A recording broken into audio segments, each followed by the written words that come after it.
अस्सलाम वालेकुम अज़ीज़ों, आज हम मुफ्ती अकमल क़ादरी साहब का बयान सुनने वाले हैं, जिसका अनवान है बयान का किसी के वसीले से दुआ मांगना या किसी की मदद लेना, यानी कि औलिया अल्लाह की मदद लेना, उनके वसीले से दुआ मांगना और बैयत के बारे में भी समझा करें हज़रत। तो बड़ा प्यारा अनवान है, बयान पूरा देखें, बयान को शेयर लाइक ज़रूर करें। जज़ाकल्लाह खैर। बिना कोई ताख़ीर के बयान शुरू करेंगे। आइए। एक इन्होंने कहा कि जी बैत आप किसी की ना करें, बैत सिर्फ नबी करीम सल्लल्लाहु अलैहि वसल्लम की होती है। लेकिन ये बिल्कुल बैत इस्लाम जो सरकार ने फरमाई है, सहाबे कराम को इस्लाम में दाखिल किया, वो भी एक बैत थी। ये वो यकीनी सी बात है, आप और मैं तो नहीं कर सकते, हम तो पैदाइशी तौर पे मुसलमान हैं, नबी करीम सल्लल्लाहु अलैहि वसल्लम हमारे सामने मौजूद नहीं है। तो नबी करीम सल्लल्लाहु अलैहि वसल्लम और फिर आपके ज़रिए अल्लाह तबारक व तआला तक पहुँचने के लिए तकरीबन जितने 1500 साल के अंदर बड़े बड़े उलमा, फ़ुक़हा, औलिया इज़ाम गुज़रे हैं, उन सब ने कोई ना कोई वसीला और सहारा तलाश किया है।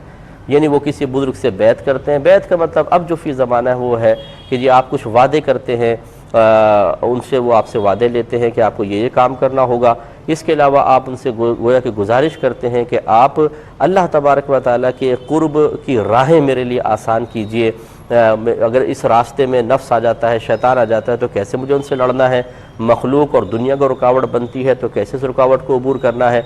गोया कि वो एक रूहानी उस्ताद होते हैं। तो इस किस्म की जो बैत है, इसमें शरन कोई हरज नहीं है, लेकिन बस वो बाअमल आदमी होना चाहिए, सहीहुल अक़ीदा हो, साहिब इल्म हो, शरीयत पर ख़ुद आमिल हो, एलानिया तौर पर कोई गुनाह ना करते हों, उनकी बैत करना बिल्कुल सही है। तो ये आपकी जो खूबी रिश्तेदार हैं, इन्होंने गलत आपसे कहा है। एक ही कहती हैं कि हम तो डायरेक्ट अल्लाह ताला से मांगते हैं, तुम जाके कोनों में जाके मांगते हो।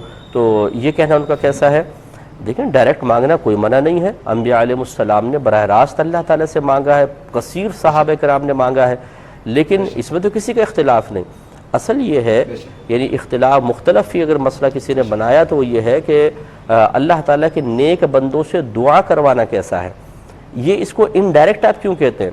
सहाबे कराम अलैहिमुर रिदवान क्या नबी करीम सल्लल्लाहु अलैहि वसल्लम की खिदमत में हाजिर होकर बहुत सारे मसाइल में दरख्वास्त गुजार नहीं हुए कि या रसूलल्लाह आप मेरे कोई बीमारी के लिए करता है, कोई पानी के लिए कहता है या रसूलल्लाह पानी नहीं है, कोई अपनी दीगर मसाइल को जिक्र करता है, सरकार हाथ उठा के दुआएं फरमाते हैं। तो यूँ क्या सहाबे कराम नहीं जानते थे कि डायरेक्ट अल्लाह ताला से मांगा जाए? क्यों नबी करीम सल्लल्लाहु अलैहि वसल्लम की बारगाह में हाजिर हुए? फिर अल्लाह ताला ने खुद कुरान अज़ीम में इरशाद फरमाया, वब्तगू इलैहिल वसीला, अल्लाह ताला की बारगाह में वसीला तलाश करो। एक मकाम पर इरशाद फरमाया, वलौ अन्नहुम अव्वलमू अनफुसहुम जाऊका फस्तगफिरुल्लाह वस्तगफर लहुमुर रसूल लवजदुल्लाह तव्वाबर रहीमा। ए हबीब, अगर ये लोग अपनी जानों पर गुनाह वगैरह के ज़रिए जुल्म कर बैठे तो आपकी बारगाह में हाजिर हों, फिर अल्लाह ताला की बारगाह में इस्तिग़फ़ार करें और ये रसूल भी इनके लिए इस्तिग़फ़ार करें, तो ये लोग अल्लाह तबारक व तआला को ज़रूर बख्शने वाला मेहरबान पाएंगे। सवाल ये पैदा होता है कि डायरेक्ट क्यों नहीं फरमाया कि डायरेक्ट मुझसे माफ़ी मांग ले? डायरेक्ट का हुक्म भी कुरान में लिखा हुआ है, लेकिन ये वसीला कि मेरे हबीब की बारगाह में हाजिर हों, फिर इस्तिग़फ़ार करें और ये रसूल भी इनके लिए इस्तिग़फ़ार करें, तो ये अल्लाह को बहुत बख्शने वाला मेहरबान पाएंगे।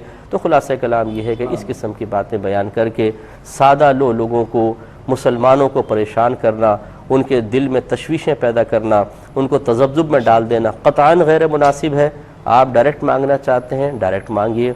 कोई अगर बुज़ुर्गों के पास जाकर डायरेक्ट भी मांग रहा है और बुज़ुर्गों के पास जाकर उनको वसीला बनाकर अल्लाह ताला की बारगाह से तलब कर रहा है, तो भाई कौन सी ऐसी परेशानी की बात है?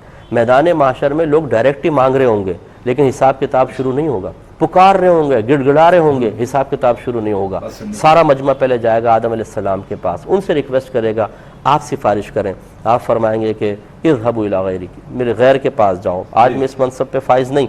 नूह अलैहिस्सलाम के पास जाएंगे, उनको भेजेंगे इब्राहीम अलैहिस्सलाम के पास, वो मूसा अलैहिस्सलाम के पास, वो ईसा अलैहिस्सलाम के पास, वो हमारे नबी करीम सल्लल्लाहु अलैहि वसल्लम के पास भेजेंगे।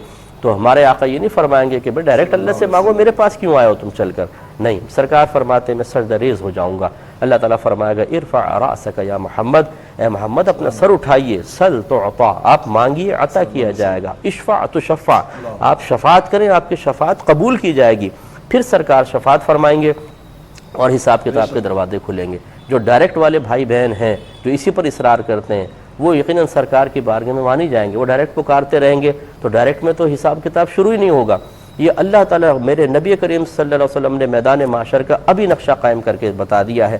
جو کام دنیا میں غلط ہو وہ میدان معاشر میں عین اللہ تعالیٰ کی رضا کا سبب کیسے بن سکتا ہے, اللہ کی مرضی کے موافق کیسے ہو سکتا ہے؟ جو یہاں غلط ہے وہاں بھی غلط, اور جو وہاں سرکار ہمیں بتا رہے ہیں کہ جب تک ڈائریکٹ کتنا بھی مانگ لو حساب کتاب شروع نہیں ہوگا, جب تک سرکار کی بارگاہ میں سب آ کر یوں نہیں کہیں گے یا رسول اللہ مدد فرمائیے, تب تک کام نہیں بنے گا. پھر سرکار سفارش فرمائیں گے, حساب کتاب شروع ہوگا. تو جب یہ اشارے کر رہے ہیں تو اس کا مطلب جو وہاں چیز جائز ہے اس چیز کو اگر دنیا میں اپلائی کیا جائے, اس سے دنیا میں نفع اٹھایا جائے تو کیا غلط ہوگا؟